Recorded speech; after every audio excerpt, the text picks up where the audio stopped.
Ahora pasemos al libro Arguedas Global, Indigenismo en el Nuevo Milenio. Es también un libro muy bien presentado, voluminoso, y que contiene una serie de detalles que valen la pena destacarlos. Bueno, este libro surgió de un congreso que organicé junto con otros colegas e instituciones en Casa de las Américas en Cuba, el año 2019, con motivo de los 50 años de la muerte de José María Arguedas, ¿no? Entonces nos reunimos más de 50 arguedistas en La Habana y como solemos hacer con los congresos que organiza la Asociación Internacional de Peronistas que presido y la Revista Crítica Literaria Latinoamericana, fue convocar a que los participantes enviaran sus ponencias desarrolladas en formato de artículo. Mandaron bastantes y tuvimos que hacer una selección por el tamaño del volumen. Quedaron en 20 ensayos más una introducción que iban a salir originalmente como un número de la Revista Crítica Literaria Latinoamericana, pero debido a la amplitud, como tú puedes ver, se trata de más de 500 páginas de texto, surgió la posibilidad de inaugurar la colección bicentenario del Fondo Editorial de la Universidad César Vallejo, ¿no? Que este 2021 tiene ya en marcha la publicación de varios títulos relacionados con la literatura, la historia, la antropología, el pensamiento peruano en general, con motivo de los 200 años de la fundación de la República. De modo que sometimos el manuscrito al Fondo Editorial de la Universidad César Vallejo y el director de la colección, Joel Acuña, acogió el libro con gran entusiasmo y profesionalismo. Y en cuestión de 4 meses, pues procesaron el manuscrito, lo diagramaron, lo hemos corregido, hasta que acaba de aparecer. Justamente hemos presentado el libro el 5 de agosto del 2021, hace unos días, con gran éxito, ¿no? Curiosamente, convocamos a una presentación en persona y, bueno, aparecieron muchísimas personas, ¿no? Gente interesada en Arguedas, algunos amigos, por supuesto, colegas, cosa que me sorprendió gratamente, porque quiere decir que Arguedas sigue siendo un héroe cultural, Arguedas sigue siendo un clásico, como expresé en la presentación, porque nos sigue ofreciendo nuevos significados. El libro en concreto tiene quizá como mérito importante una nueva perspectiva en varios de los artículos sobre Arguedas, ¿no? El Arguedas, no el típico indigenista como se le suele clasificar, sino al contrario, una persona que imbuida de la cultura indígena, del quechua fundamentalmente, que él declara que es su primera lengua, a pesar de que él no era indígena biológicamente, sí lo fue cultural y emocionalmente.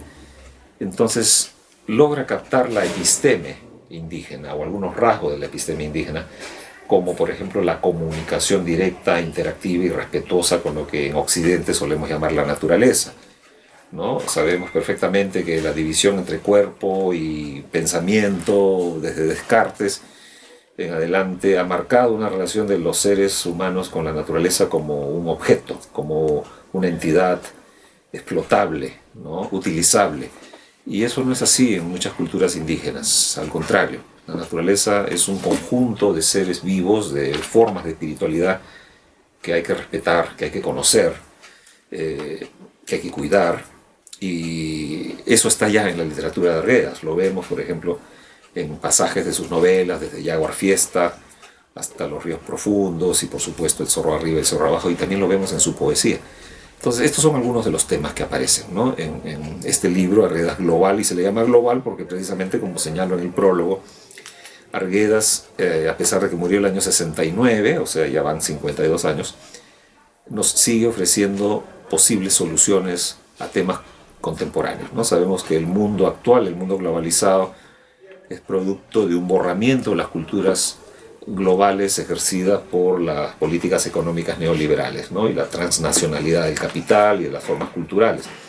No solamente se le llama globalización a este proceso, sino anglobalización, es decir, el inglés, las formas de vida y la economía procedente del capitalismo boreal han invadido, ¿no? La mayoría de países, no todos, y eso marca formas de expresión y de entendimiento cultural. Entonces, Arguedas aparece como una solución, porque, por ejemplo, en sus textos, cuando uno logra desentrañar la relación que él plantea con el mundo llamado natural, podemos detenernos a pensar que si practicamos otra relación con el medio ambiente, todavía podría haber una posibilidad de salvar este planeta y de salvarnos como especie, ¿no? Y no dejarles a nuestros hijos y nietos un basurero caliente, inundado, sin polos antártico y ártico,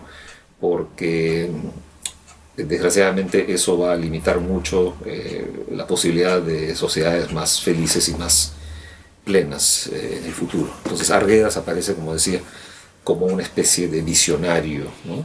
Claro. Revisando la articulación de los capítulos que están justamente organizados en torno a las principales novelas de Arguedas, se nota que ha habido una muy cuidadosa selección de los ensayos para abarcar casi todas las temáticas culturales. Sí, diría que sí. Como tú has mencionado, hay un orden cronológico que va desde los primeros cuentos de Arguedas en la década de 1930 hasta las últimas obras, las póstumas, ¿no? Que son la novela El zorro arriba, el zorro de abajo, y el poemario Catatai, o Catatai, como se suele decir en castellano. Esta selección de temas tiene que ver con una lectura transversal a lo largo del libro, de los 20 ensayos y la introducción, para entender Arguedas dentro de lo que se suele concebir como el giro decolonial, ¿no? El giro decolonial es una corriente que ya tiene años, ¿no? Por lo menos desde los años 90, en la crítica latinoamericana y de la academia europea y norteamericana, que trata de poner énfasis y encontrar en otro tipo de racionalidad la posibilidad de entender a determinados escritores o productores culturales, ¿no? Entonces Arguedas se presta perfectamente, más allá de los estudios que exaltan el mestizaje o la gesta del mestizo, como hizo por ejemplo Ángel Rama, ¿no? El gran crítico uruguayo, en su famoso libro Transculturación Narrativa en América Latina, en que pone a Arguedas desde el año 83, pone a Arguedas como el ejemplo máximo de la transculturación, ¿no? De esta mezcla de culturas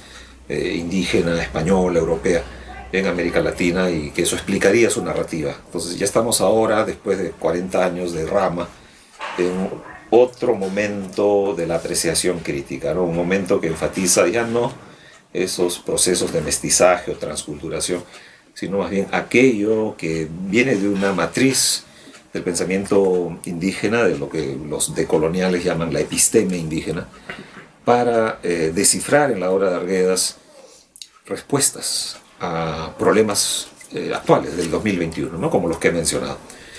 Migración, hiperpoblación, depredación, deforestación, basurización del planeta. Arguedas ya está planteando alternativas, ¿no? A estos problemas. Sí, realmente felicitaciones por esta edición, porque se convierte en algo así como en una brújula, una guía de navegación en su pensamiento. Pasemos a la segunda contribución como editor. Peruanismo en Burdeos. Homenaje a Manuel González Prada y Bernard Lavalle. Este es un volumen que coeditamos con la gran investigadora francesa Isabelle Tauzin, que es profesora en la Universidad de Burdeos, como sabemos es la segunda ciudad más importante de Francia, donde en noviembre del 2018 llevamos a cabo el 9º Congreso Internacional de Peronistas en el extranjero, ¿no? Este es un evento que organizamos cada 2 o 3 años en distintos recintos académicos del mundo. La Asociación Internacional de Peronistas es una entidad sin fines de lucro fundada en el año 95, que tiene, entre otras labores, la realización de encuentros académicos para difundir, debatir nuevos aportes en las investigaciones sobre el Perú. Entonces, con la profesora Isabelle Tauzin, decidimos ese año 2018 dedicar el 9º Congreso Internacional de Peronistas a estas dos figuras que has mencionado, ¿no? Nuestro gran pensador, poeta y ensayista Manuel González Prada, por los 100 años de su muerte, y la figura y la trayectoria intelectual de este gran historiador francés Bernard Lavalle, que es de Burdeos, ha trabajado en la Universidad de Burdeos durante mucho tiempo y que ha contribuido con numerosísimos libros y artículos. Hay una bibliografía muy amplia ahí de los trabajos de Bernard Lavalle, en su gran mayoría dedicados al Perú, ¿no? Dedicados a la labor relacionada con los estudios del Perú en Francia, además específicamente en Burdeos, donde también vivió una temporada y está enterrada nuestra famosa pionera del feminismo, Flora Tristán. Entonces Burdeos tiene una relación con el Perú muy antigua. González Prada pasó muchos meses allí, el año 1895 con su familia, fue en Burdeos donde él se empapó no solamente de los nuevos lenguajes poéticos, el parnasianismo, el simbolismo, sino también de muchas ideas del anarquismo francés, que cuando él regresa al Perú a fines de ese siglo, aplica a su labor activista, ¿no? Entonces esta relación de Burdeos y de Francia en general con el Perú es una relación de largo alcance, muy fecunda, y en el caso de este congreso ha renovado nuestros vínculos culturales con el país europeo, ¿no? El volumen en sí contiene muchos ensayos de temas diversos que van desde la poesía de González Prada hasta la obra histórica de Bernard Lavallee, que es uno de los grandes estudiosos del criollismo peruano. Pero también hay artículos sobre, por ejemplo, el puerto de Mejía, en Arequipa, Huamampoma de Ayala, Santa Cruz Pachacuti, teatro colonial, narrativa contemporánea, César Vallejo.